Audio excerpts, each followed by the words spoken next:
बिस्मिल्लाहिर्रहमानिर्रहीम। आज के लेक्चर में हम rules of debit and credit सीखेंगे।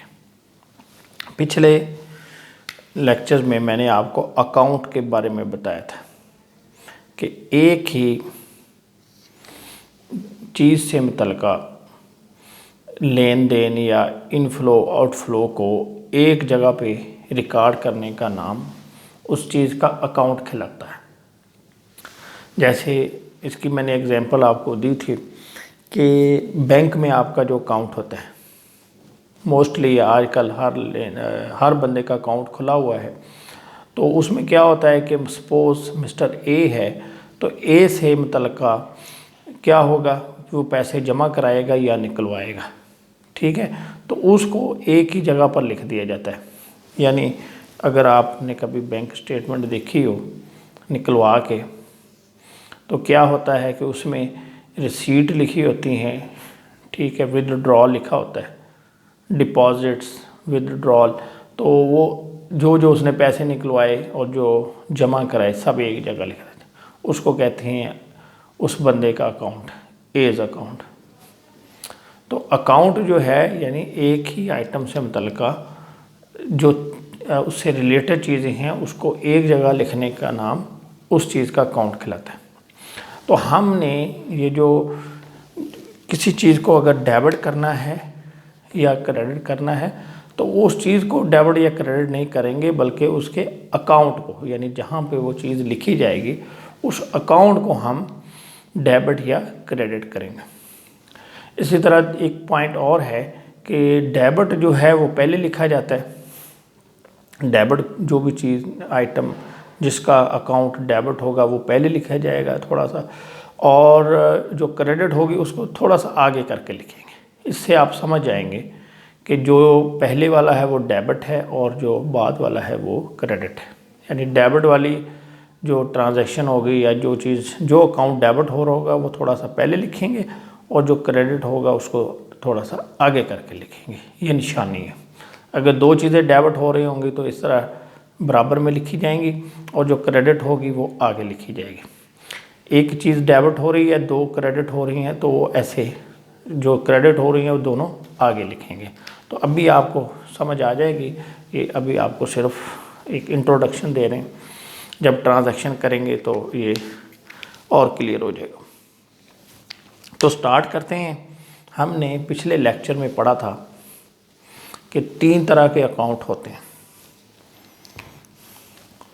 एक रियल अकाउंट, एक हैं आपके personal account,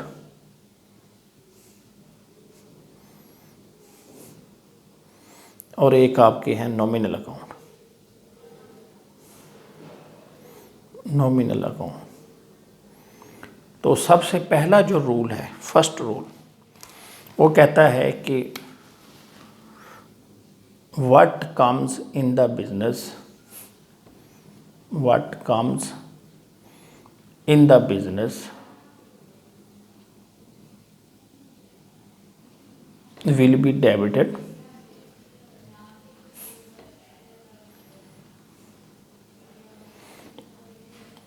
what goes out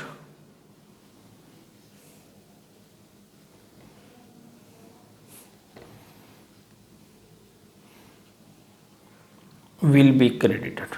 ये पहला रूल है, फर्स्ट रूल।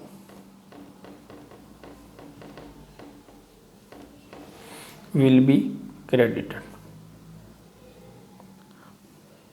आपने ड्यूल एस्पेक्ट पढ़ा, उसमें आपने ये चीज़ें सीखी, दो पहलू बनाने सीखे।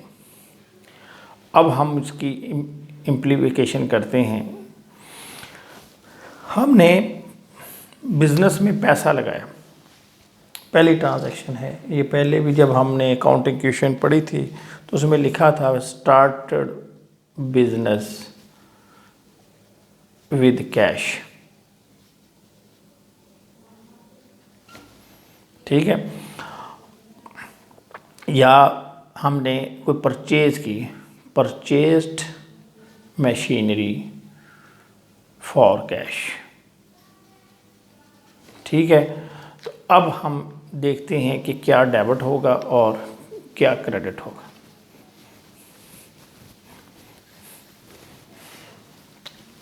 तो सबसे पहले दूसरी ट्रांजैक्शन देते हैं कि जब हमने बिजनेस में मशीनरी खरीदी, मशीन खरीदी सपोज, तो नकद खरीदी, मशीनरी परचेज्ड फॉर कैश। तो क्या होगा, बिजनेस में मशीनरी आएगी, ये बिजनेस है और सेपरेट एंटिटी है, बिजनेस का एक अलग वजूद है। तो बिजनेस में मशीनरी आई और कैश गया चला।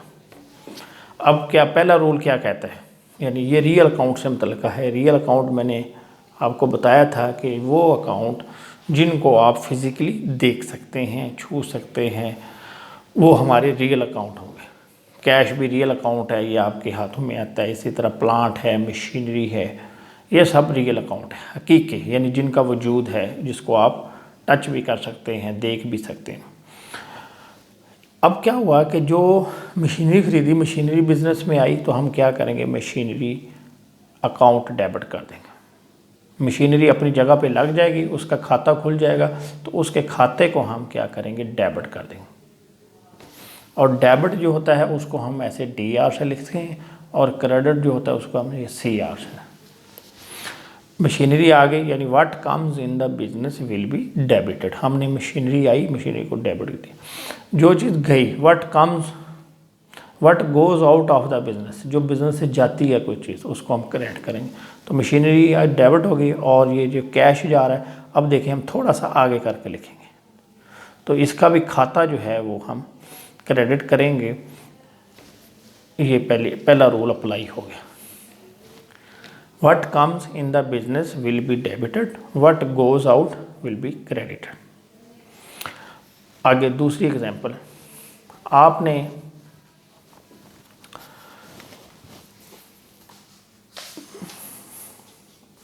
क्या किया कि फर्नीचर ख़रीदा, या क्या है आपने फर्नीचर बेचा। कोई भी ट्रांजैक्शन ले लें जिसमें आपको ये नज़र आए कि ये चीज़ जो है वो आ रही है या जा रही है। तो इसमें ये लिखा हुआ है purchased goods for cash, purchased goods for cash, for cash. अब आप क्या करेंगे, बिजनेस में क्या आ रहा है, गुड्स आ रहे हैं, और जा क्या रहा है, कैश। अब क्या है, आने वाली चीज़ डेबिट, गुड्स को डेबिट करेंगे, लेकिन गुड्स के लिए हमने पढ़ा था कि लफ्ज़ परचेजेस भी इस्तेमाल होता है। तो हमने जब ट्रांजैक्शन करनी है, गुड्स को डेबिट नहीं करेंगे, परचेजेस अकाउंट को डेबिट करेंगे। ठीक है, गुड्स अपनी जगह स्टोर में चली जाएंगी, लेकिन उसका जो खाता है, उसका जो अकाउंट है, उसको हम डेबिट कर देंगे। और कैश जा रहा है, तो हम इसको थोड़ा सा आगे करके लिखेंगे, ये डेबिट हो जाएगा और कैश क्रेडिट हो जाएगा। ये आपके दूसरी ट्रांजैक्शन होगी। इसी तरह आगे है गुड्स सोल्ड फॉर कैश, चीज़ें बेची हमने, तो क्या हुआ, गुड्स सोल्ड फॉर कैश। अब क्या होगा कि जब आप चीज़ें बेचेंगे तो कैश आएगी, कैश इन हो गई बिजनेस में, और गुड्स आउट होगी, जिनको हम जब चीज़ें बेचते हैं तो उसको हम नाम देते हैं सेल्स। जब हमने ख़रीदी थी तो हमने उसको नाम दिया परचेजेस, और जब हमने बेची हैं तो उसको नाम दिया सेल्स, यानी चीज़ें कैश आ गई और चीज़ें आउट। तो आने वाली चीज़ डेबिट, हम लिखेंगे कैश अकाउंट डेबिट, और जो गुड्स हैं जो जा रही हैं, तो जब आएंगी तो हमने उसको परचेजेस कहना है, और जब वो बेचेंगे तो हमने उसको सेल्स कहना है। तो हम लिखेंगे cash account debit, sales account credit. ठीक हो गया, ये आपको पहला रूल समझ आ गया होगा। अब हम बढ़ते हैं दूसरे रूल की तरफ। इसमें हमने पढ़ा था कि किसी भी पर्सन, यानी शख्स, पर्सन से मुराद कंपनी, फर्म भी हो सकती है। ठीक है, बिजनेस में हम जब लफ्ज़ पर्सन यूज़ करते हैं तो इससे मुराद इंडिविजुअल भी हो सकते हैं, इसमें कंपनी भी होगी और फर्म भी हो सकती है। तो क्या है, हमने जो पर्सन होंगे, द रेसिपिएंट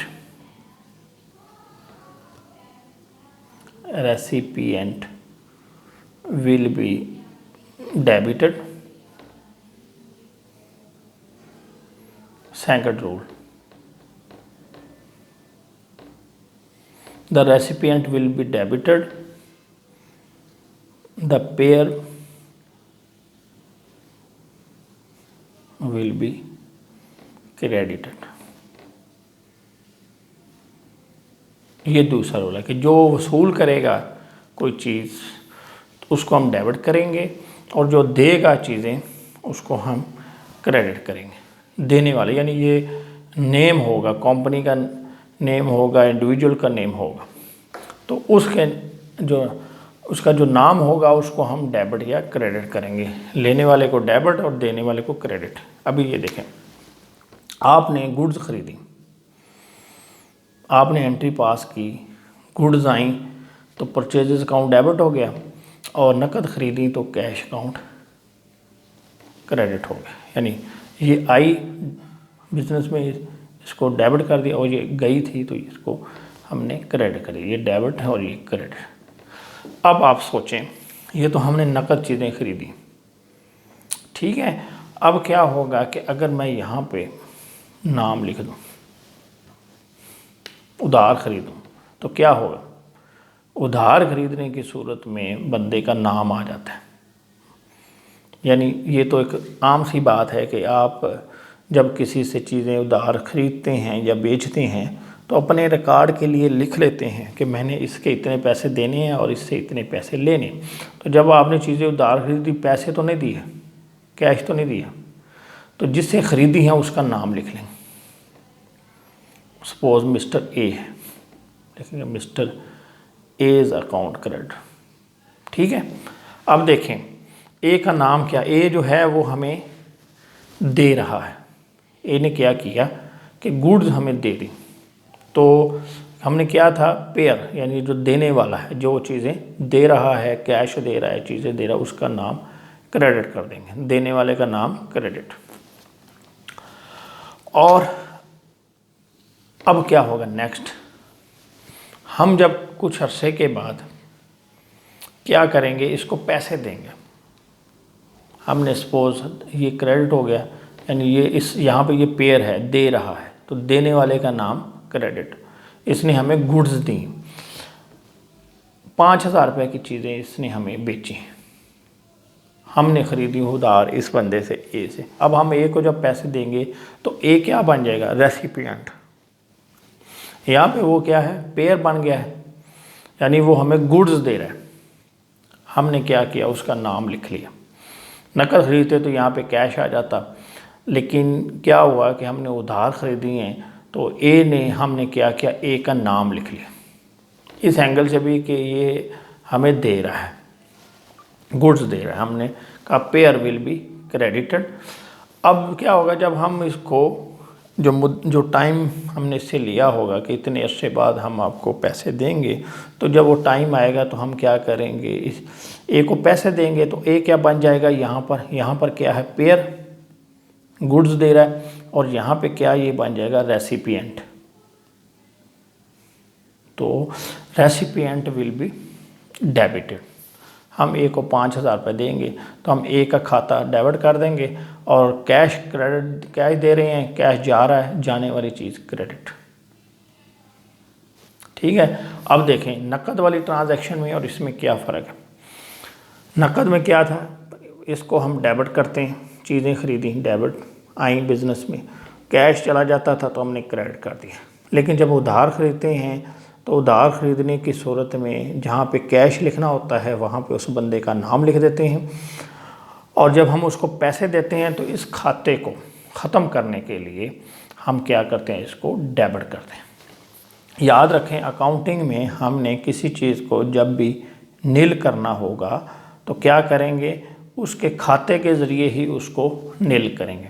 एक चीज़ क्रेडिट डेबिट है उसको नील करना हो उसका खाता, तो उसको क्रेडिट कर देंगे, कोई भी चीज़ है।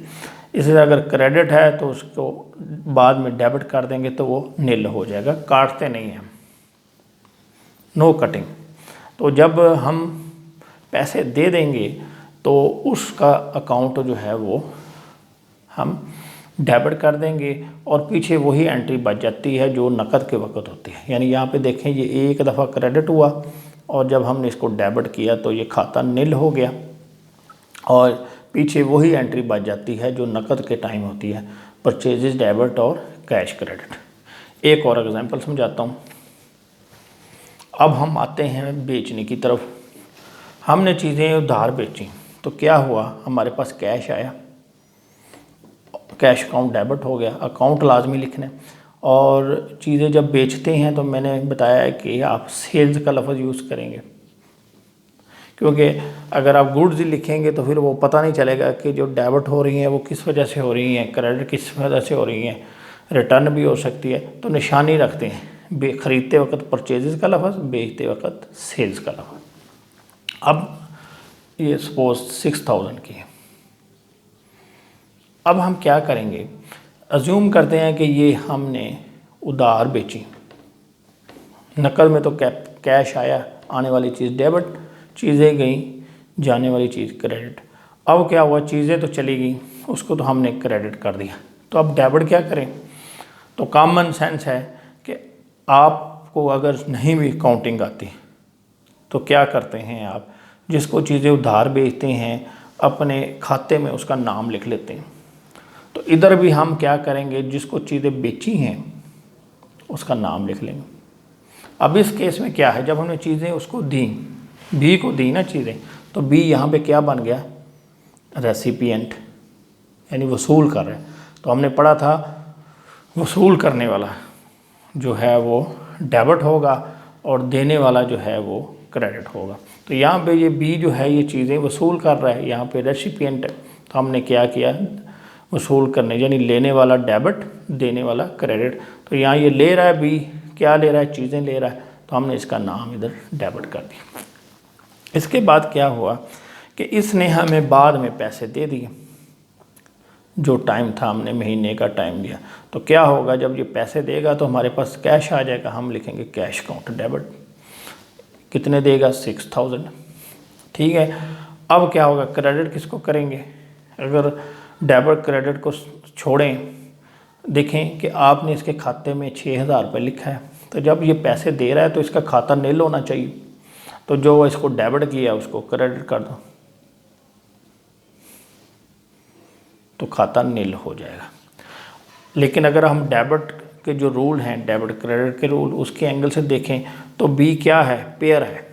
बी हमें पैसे दे रहा है, हम पैसे ले रहे हैं, कैश हमारे बिजनेस में आया, आने वाली चीज़ डेबिट, और देने वाला कौन है, बी। तो यहाँ पे ये बन जाएगा पेयर, तो देने वाले का नाम क्रेडिट हो जाएगा। ठीक है। तो ये हमारा दूसरा रूल हो गया पर्सनल अकाउंट के हवाले से।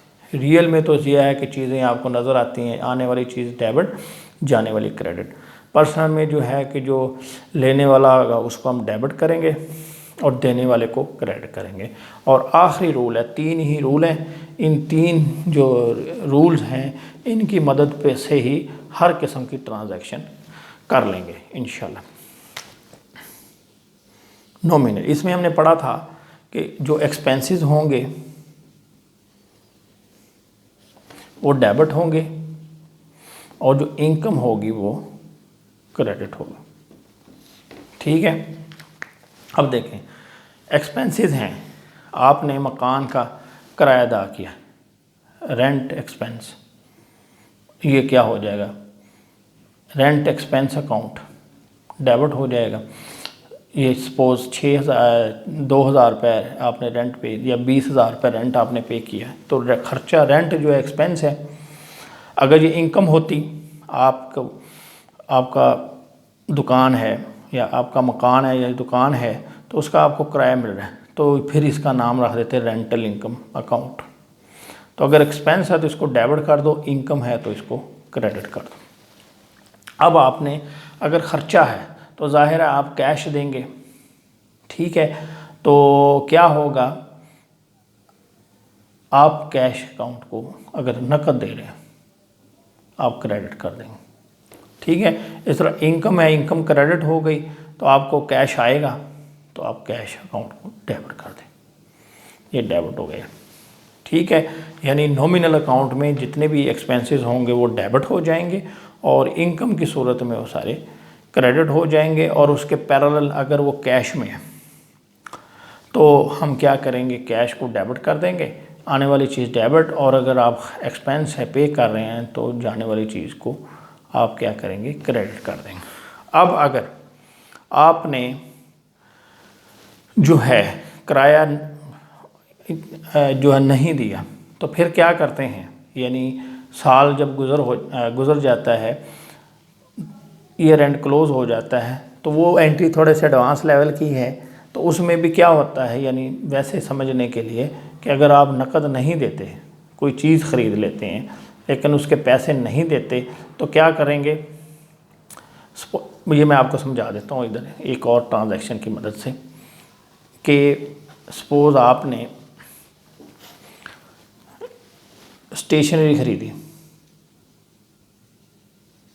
ठीक है, तो आपने क्या लिखा, ये भी ख़र्चा है, यानी दफ्तर में यूज़ के लिए कोई बुक्स, वो जो है पेपर ख़रीदे, रिम ख़रीदे, इसी तरह कोई टोनर ख़रीद लिया प्रिंटर का, बॉल पॉइंट्स ख़रीद लिए, तो ये ख़र्चा है, हमने इसको डेबिट कर दिया। अब अगर नकद ख़रीदी है तो सीधा सीधा कैश अकाउंट ये डेबिट हो जाएगा, ये क्रेडिट हो जाएगा। अब मैं ये कहता हूँ कि आपने ये नकद नहीं ख़रीदे, अब नकद नहीं ख़रीदी तो क्या करेंगे, उसी तरह फिर ये पर्सनल अकाउंट जिससे ख़रीदी है ना उधार, तो आप उसका नाम लिख देंगे, मैसर्स